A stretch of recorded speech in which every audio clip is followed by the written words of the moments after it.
What's up, guys? Welcome to another episode of the Plant Movement Podcast. I'm your host, Willie Rodriguez. And today, guys, when we talk about innovation, today you're going to hear about it. I'm here with Tom Pascuzzo with Ultimate Landscaping and also the Tree Hugger, which we're going to get into all of this. This guy is a genius. He works on high-end projects, really high-end stuff, incorporating funky, crooked palms everywhere that others might think are garbage. This is the guy that puts them into their new home so they can live longer and continue enjoying their time here on Earth. And then he also took it amongst himself to invent something called the Tree Hugger, which we're going to get into that very shortly. So stay tuned to this episode, guys. It's going to be awesome. What's up, Tom? Willie. How you doing, man? I'm doing good. You're good? It surprised me this morning when I saw you. You shaved everything. I shaved everything. I left the mustache. That's it. I did it. I actually wasn't able to shave last night. I've been wanting to shave, so I brought the stuff here to the office, and I did it. And I said, you know, I'm going to leave the stash. We're going to change it up a little bit and bring in some new style. But who cares about my mustache? I'm waiting. I'm looking for the cowboy and the cop. Well, we're here, man. We're here having fun.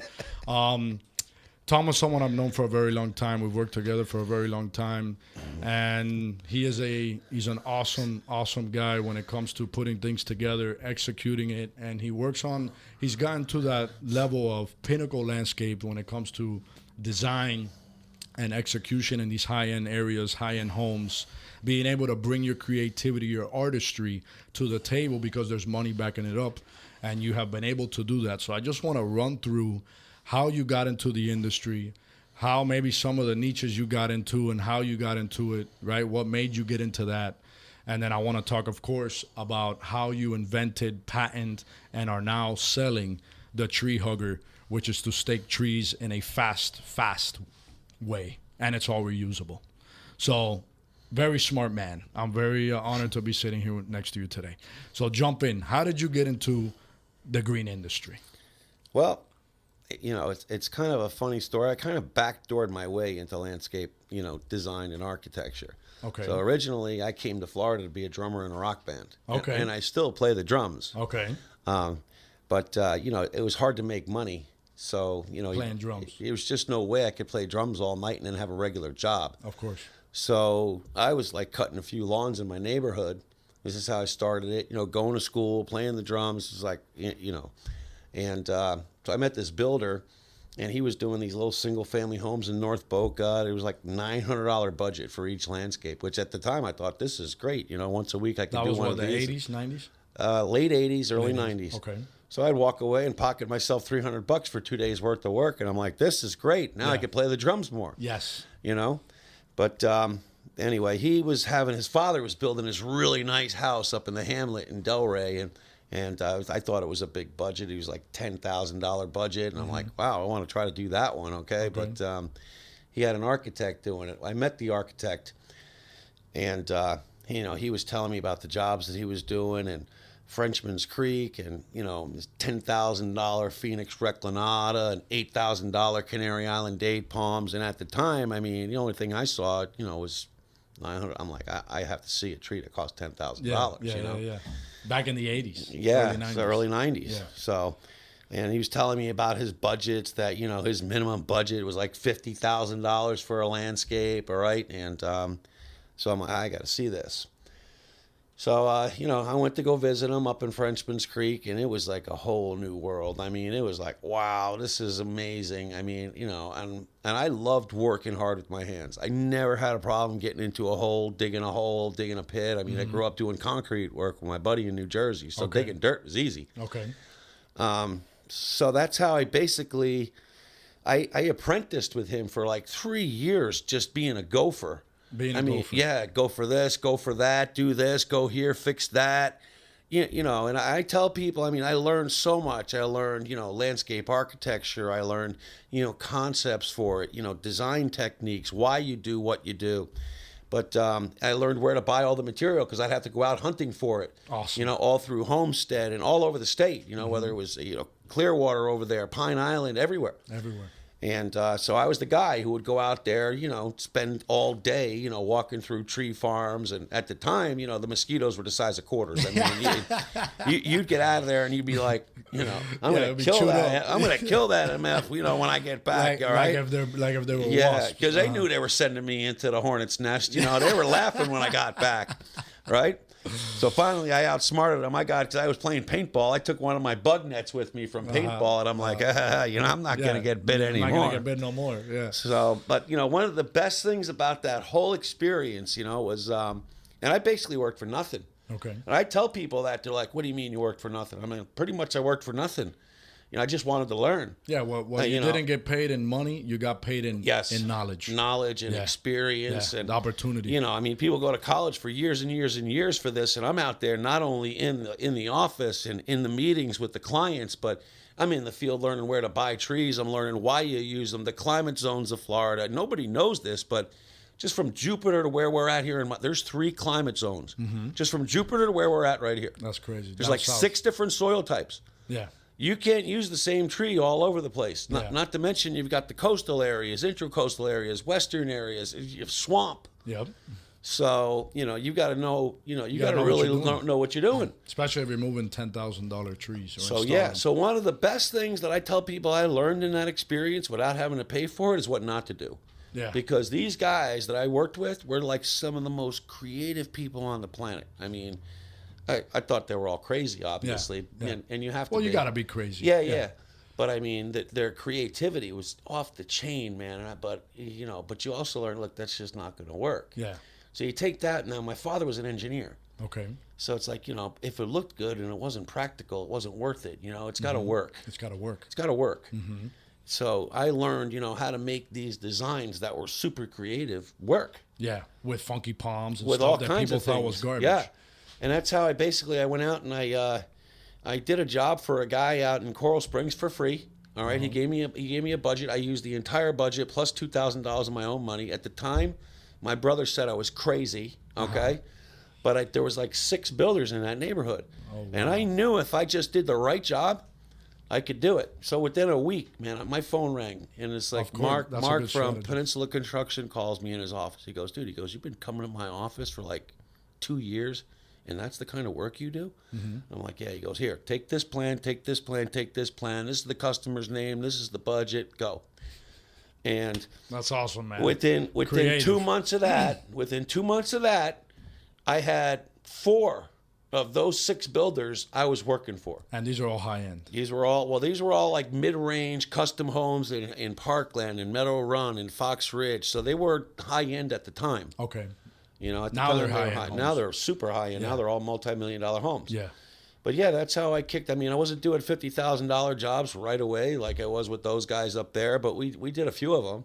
That's awesome. But it was a different kind of thing. I wasn't just doing architecture. I had the whole design build company. So you're from start to finish. Pretty much. From start to finish. And you were able to, with the money that was backing you, you could be creative. And a lot of these designs, since you're doing the design, you can do whatever you want, whatever you can find. You see something cool out there, you're like, I can use it on that project next year, and you can buy it, and we can get into what you started. You also picked up some land, and you started hoarding specimens that you would find.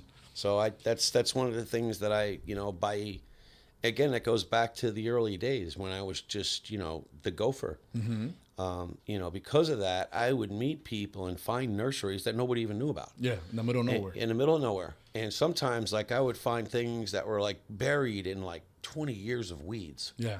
Okay? And you'd be like, cane grass. What the hell is underneath there, you know? And you're looking, and you'd be like, you figure, wow, wait a minute. What do you want for that? Well, if you take it, just get it out of here. Just get it out of here. And it's like a $15,000, double hybrid, date palm with these funky serpentine curves in it.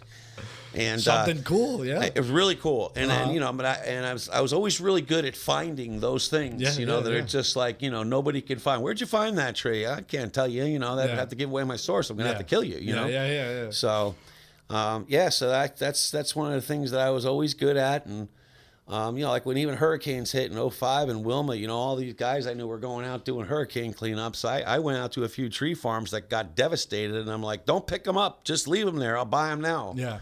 And I let them just grow into curves, and for the next few years, I was able to use a couple of blocks of trees that's how I did it. No, and also too, like on a business standpoint, that's a great way to defer paying taxes, right? So you made all this money doing landscaping, you got to put it somewhere. Yep. So now you got a piece of property Yep. that's a write-off, so in a way. Well, And now you're stocking it up. Investment. It's an investment. You're stocking it up with product, which is a write-off, by buying all this funky stuff that is you can easily 10x to 100 to 1,000x your money. Yes, you can. Yes, you can. Yeah, yes, you can. just gotta wait for the right job, the right client, the right everything. But the opportunities are there, and you have the stuff that other people don't have. Yeah. And some of the jobs, I remember when we were servicing you back in the day, I would show up when I was driving, and you would have these quad Sylvesters or 5-stem, 6-stem Sylvesters, something that no one had, and you would use them as an accent piece in the center of the driveway, like where people would put a fountain. You would put this massive 20-foot tall palm that was 18 feet wide or 20 feet wide, and it was just a staple, and you knew who Tom had done their, that Tom had done their landscaping because it was just different, and it stood out from everybody. Those trees were built. I would actually take 3, 4, or 5 trees with curves in them, and I number them. So I'd be like, okay, this one's going to go here, this one's going to go here, this one's and I would number them, and then you'd have to cut the root balls, and then you kind of fit it together, and you make it look like pot. It's one tree. And people will be like, how'd you get that thing? Well, I didn't. It came in pieces, So from that, I actually spun off from that, and I actually do that now with other trees, but I won't mention on here because I don't want to give away some of my stuff. But there's other things that I actually still do that with now. And I just did one for a client over in Southwest Ranches where I built something for her, and she's like, well, how did you get it here? And I'm like, well, I just did it in pieces, and I just numbered it, and I went out to the field, and I'm like, that one will work there, that one will work there. And so that's... Which we've been to a bunch of your projects, and some of the people you work for are big boys, famous people, celebrities, ball players. Some of them, yeah. Super cool. Every one of them, they're like, everybody thinks it, but they're the coolest people. They're coolest people. You would never know. Yeah. Most of the richest people I know, you would never know it. You would never know they're rich. Yeah, and they're nice and kind, and they have nothing else. Yeah, they're good people. One of the richest guys I ever knew drives like a little Ford Explorer. I'm like, dude, you're worth like $150 million, and you're driving around a Ford Explorer. Yeah, but it's crazy. What stands out to me is that you took initiative to do something oddball from back in the day, which was, hey, this guy's giving me an opportunity. I'm not going to take it as what most people would. Let's see how much money I can make. No. You took it as, let's see how much I can put into this, not make $1, put more on top so I can showcase what I can really do. Well, I'm in a very high-end neighborhood, so I can maybe get more potential clients. I'll use that as my investment. I'll look at it like that, and then from there, I can fruit from it.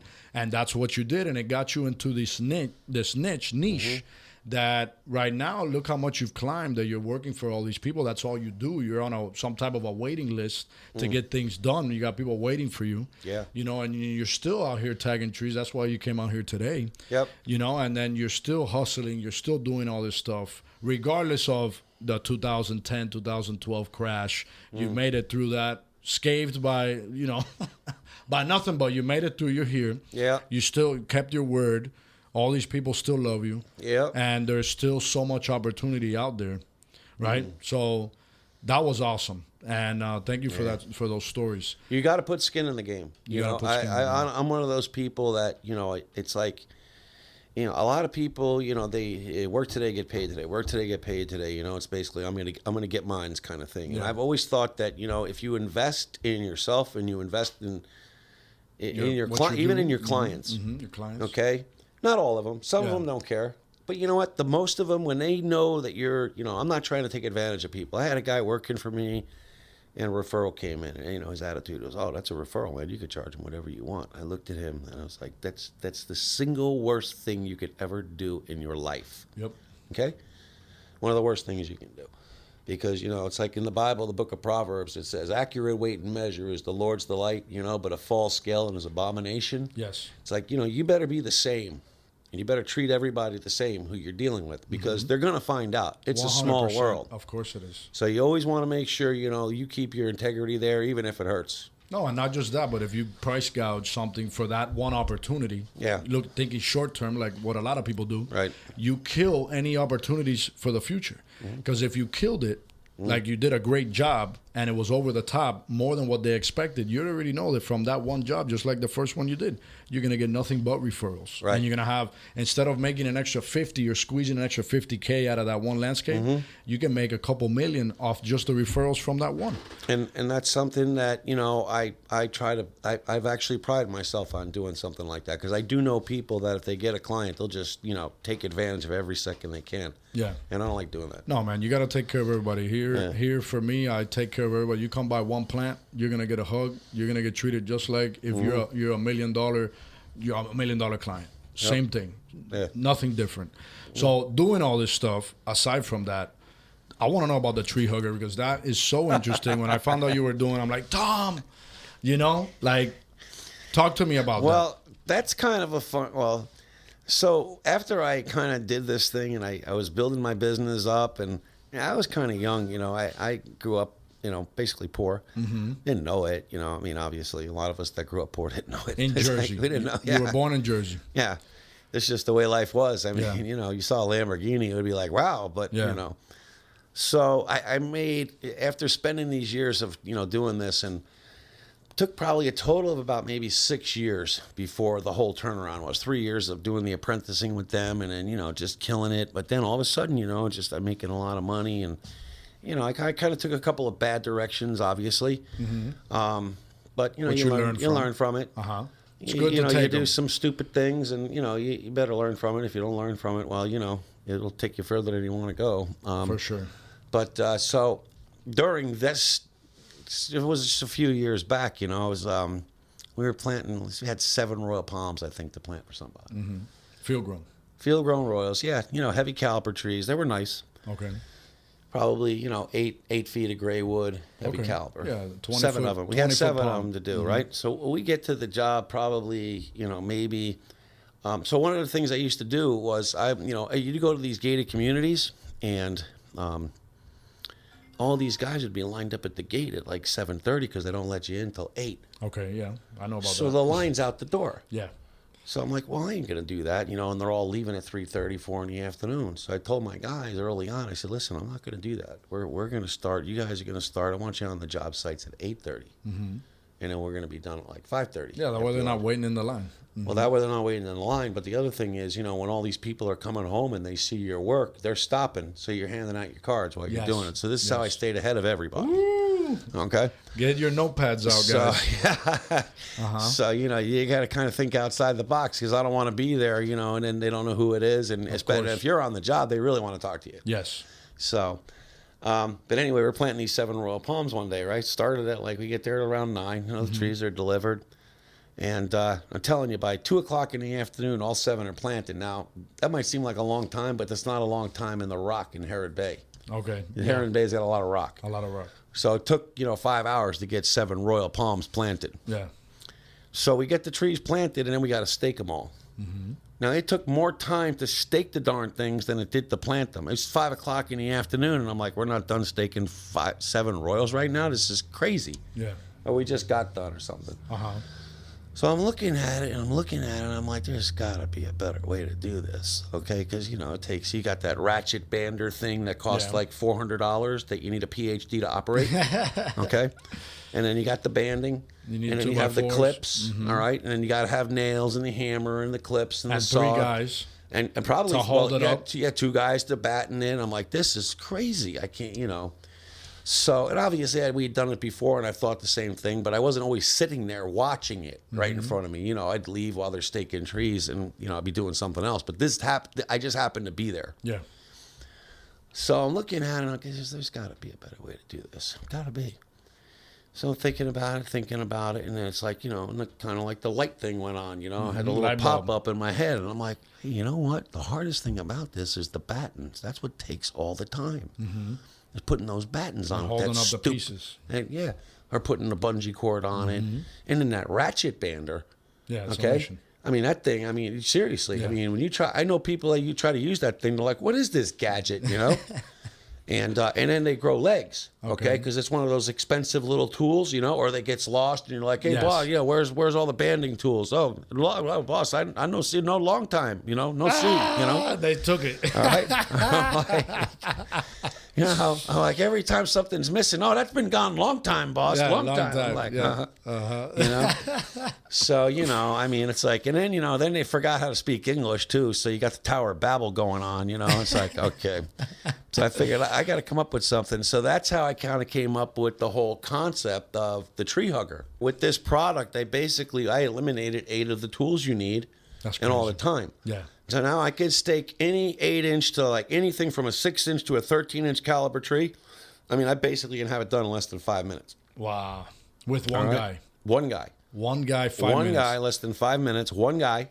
Okay. I mean, I'm telling you, you know, like she was pregnant a few years ago and she learned how to do it instantaneously. Okay. So, you know, that's anybody figured it out. You know anybody what I mean? can do it. Pretty much. I mean, it's kind of a no-brainer. Yeah, it's self-explanatory. So basically, you know, the 2x4 you slide right into it. You rest it up against the tree. Yeah. It comes with, you know, straps that'll go up to a 13-inch caliber tree. If you want a bigger one, we can, you know, supply bigger ones because some trees in Florida are bigger. So I did, like the job that you were on over in the ranches there. We did those 4 big Canary Island day palms. The ones we brought. Right, the 4 big 13-foot CT Canary Island days. Okay. So we had those staked and done, all 3 of them, in 30 minutes. Wow. Okay, and I'm not kidding. That's no exaggeration. Less than 30 minutes, all 4 were staked and secured. Wow. So, I mean, I can't tell you how much crane time you save, how much labor time you save, all that stuff, you know? You save a lot of labor time. Yeah. And they're reusable, guys. So once the palm roots out or the tree, you can take it and go use it on the next one. They're reusable. They're made out of, what are they made out of? That's it's plastic, okay? So we've made it out of plastic and it's injection molded. But it's a strong, thick super plastic. Strong plastic. I've now been able to use them, you know, like I've been able to use them at least twice on a job without a problem. Probably could use it 3 times. It's just that, you know, it's the interchangeable time. Yeah. So I also try to maximize my time also. So I'll make sure I get the ones back that are, like we did 28 large 40-foot oak trees for somebody. So we had 28 big oaks. Okay. They were staked by one guy in less than 1 day. That's crazy. Okay? Yeah, think about the time. We're not talking about skinny oak trees. We're talking about the kind that only one of them fits on a semi. Yeah, big. So, yeah, very big. Very big. Okay, so Crane one guy had them all done in less than 1 day. That's all crazy. 28. Yeah, so if you look at the time so savings. Those are worth going back to get. The time saving is ridiculous. You could save thousands of dollars a week just by using the product. It's an insane amount of time. Yeah, the time savings, you know, like the product to buy it, I've gotten a little bit, hey, man, it's a little bit expensive. I'm like, not really. If you really do the math, not arithmetic, you do the math. Yeah. Okay, you almost save for every 10 trees that you do, you save $100 by using our product. Every 10 trees you do, you're saving $100 by using this product. And that's regular trees, not big boy stuff. That's not the big boys. You're saving a lot more. A lot more. That's just your regular, you know, anywhere from 6 to 13-inch tree. Every 10 trees, you're saving about $100. All right, and then the bigger ones, you're saving exponentially because. You know, a lot of those bigger trees, you have a crane hanging on it while you're using it, or a front end loader, and everybody's standing around. I mean, while they're staking the tree. I mean, you've seen this. I mean, you know, 1 guy or 2 guys are working, and the other 3 are watching them. Yeah, that doesn't happen. No, it doesn't. So now and everything you don't need comes that. in the kit, but the 2x4s. That's exactly right. And the wrap, you got to wrap your own trees with the burlap or whatever you're going to protect it with. Yeah. Okay. You know? So so guys, you get the kit, and it comes with everything but the 2x4 and the burlap, and. We can just use a Dremel or a screwdriver to tighten it down. I like to use a Dremel because I can get a little tighter with the little Dremel, but a $11 Dremel you can tighten it down with. That's it. Instead of a $400 ratchet bander. And you guys patented it. Oh, yeah. And you showed me videos of the machines that make the molds, how cool that is. Yeah. Right? You guys can jump on, what is it, treehugger.com? Treehuggerusa.com. And you can check it out. He's got the videos posted there. Yeah, there's videos there. Yeah, and for people to purchase it, where can they go to purchase it? There's a few places you can purchase it online. So we have it at Site 1. They're a distributor. Site 1 Landscape Lowe's Supply. online. Those guys are distributors. If you're going to be buying bulk or quantity, you're almost better off going right directly through treehuggerusa.com and talk to either me or Farrell. Okay. Because, you know, it's probably going to be better. It's definitely more for the guys in the wholesale end of the industry. Of course. But if you're like a guy, like a landscape guy who's doing maybe 3 trees or something like that, and you need to get them, you can get them off of there. Okay. And again, it's reusable. So if you go and you get it, and you're a kind of guy that maybe plants 5 or 6 trees a month and needs to stake them or something like that, well, at least you got something that's reusable. No, and also for garden centers or supply stores like that, like even that Site One, that they're national, you can purchase this product aside from your decorative pots, aside from the succulents, aside from dirt, soil, rock, and grass, and all the different things that you sell at a garden center. You can now bring this in as well. You do trade shows. I've seen you at a bunch of trade shows as well. Represent the tree We did hugger. we did a few trade shows in 2019. We did like 6 from August through December. Won 2 awards for the product. Won 2 awards. That's super cool. And then we got COVID. Okay. So kind of COVID. That's why a lot of people haven't seen it. Where is it? Well, we kind of got shut down when COVID hit. And then, my business partners, they kind of got stuck with what they were doing. And I kind of got super busy with landscape design and contracting. Yeah. So, and then this year, I don't need to tell you what's going on with the labor world. So we all know that. I'm doing everything right now. Not to mention, I got to do language translation and, You got to be a therapist, a doctor. Yeah, I'm like, people ask me what's going on. I'm like, it's a combination of the Tower of Babel and the Klondike Cops, And I'm in the middle. I'm like the clown in the circus, juggling everything. I'm like, who's next? No, man, but I feel like if you can put your mind in a peaceful state where you don't overwhelm yourself like with things that happen, you don't react fast, you analyze, you take a breath, you sit back, you can really take on a lot more than you think you can, right? And you can do things with a clear mind. And that's how, you're able to do so many different things at the same time and get things done. That's how I do it. Right? I try not to react. I try to be proactive. And then one of the things that's been like one of my staples, always been one of my staples, was a book that I read, but it said, don't ever let the things that matter most be at the mercy of things that matter least. And I just kind of like pivot my whole day on that. Yeah. I Very never let that little stuff. There's always something coming up that wants your attention, that wants you to react to it. Yes. And if you get caught up in those things, It's game over. You won't be able to conquer Nothing anything. gets done. Nothing gets done. I can't be jumping over dollars to get the dimes. No, you can't. Definitely. You gotta stay focused. Yep. So, and that's what I try to do. And I've got a few good people around me that'll help me out with certain things, and it's like, if I didn't have them, I don't know what I would do, but I got a couple of tools. people. That's your tool bag. Your little snap-on tool bag. Snap-on tool bag, but they're better than that. They're also sounding boards, So they're good sounding boards. They kind of let you, keep you kind of focused on that, whether it's her or my buddy Steve or my buddy Chris. It's just somebody's always there to say, don't forget about that. Don't forget Yeah, people that come through. People that are attentive to other things that you might not be looking at because you're focused on the dollar, not the dime. Yeah, you got to have a few good people around you, and if you don't, learn how to utilize that and be like more, what do they call it? Interdependent. Everybody wants to be independent. But like being interdependent and being able to just rely and go back and forth with some good people. Yeah. No, it's the biggest difference in the world. It is. You can't control everything. So if you give some of that control to other people that you trust, that's how things start to really roll and you build a powerhouse of a team. Yeah. I just want to, let people do what they do best. Guys, I hope you enjoyed this episode. All right, with Mr. Tom, Ultimate Landscape. How can they get a hold of you, Tom? My phone, which everybody has one of these. What's your phone number, Tom? 561-445-8854, or you could go to ultimate.landscape at Yahoo. Do not go to Ultimate Landscape. That's your It's email. a company in New Jersey. That's your email. Yeah, my email. Ultimate.landscape at yahoo.com. Yep. Or if you want to go to the website that we have, it's just Ultimate Landscape Florida. .com. So, that's right. Ultimate Landscape Florida, and you can pull on there, and you can see all the different projects we've done on there. Where do you work out of? The cities, from where to where? We South, work north? mainly from mostly Boca to Fort Lauderdale, almost all waterfront, mainly almost primarily on the waterfront. But we also do some high end estate type of homes, whether it's horse ranches in Wellington. Yeah. Or some of the places down in Southwest ranches for athletes and so whatever else they do down there, things like that, and then country club stuff. We worked them, but that whole area from Boca Raton to Fort Lauderdale, and then heading west through that area, Heron Bay Country Club. We've done A bunch of stuff. Yeah, we like to work, but we like to do all that, and whenever you want something that's on a super high end, you want to maximize your value and get a really good design team in there and someone that's going to execute it, that's what we do. That's what you do. So builders you heard, realtors you heard, Yep. homeowners you heard. This guy, number one, I stand behind on his product as well. It's awesome stuff. Killer jobs, beautiful stuff that you would see in magazines. That's the only thing that Tom does. Yeah, So- we were working in... You were working for one builder in Lighthouse Point, Scott, and he's like, customers tell me they could tell every one of our houses just by the landscape. Yeah, because you have your style, man. Yeah. Every artist has a style, and you definitely have yours. Tom, thank you so much cool. for your time, man. God No bless problem. you, Thank your you. team, This was all your good. endeavors. All right, and if you guys need anything from Tom, you can reach out to him, Ultimate Landscape, and also the Tree Hugger.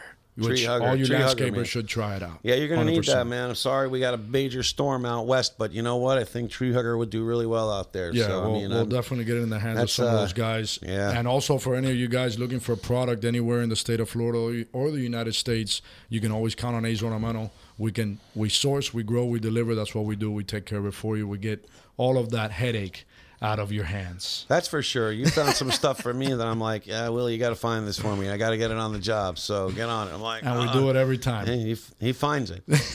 99% of the time. Every now and again, man. There's one, Tom, I couldn't get that one. Tom, man. we I'm can't like, find it, damn. man. I called China. They can't put it in the factory fast enough. No, Guys, that was it. We don't manufacture them, we grow them. we grow them. Guys, thank you so much for tuning in. I hope you enjoy the rest of your time. And you already know, stay tuned for the next one because it's going to be fire. God bless you guys. Thanks. Bye.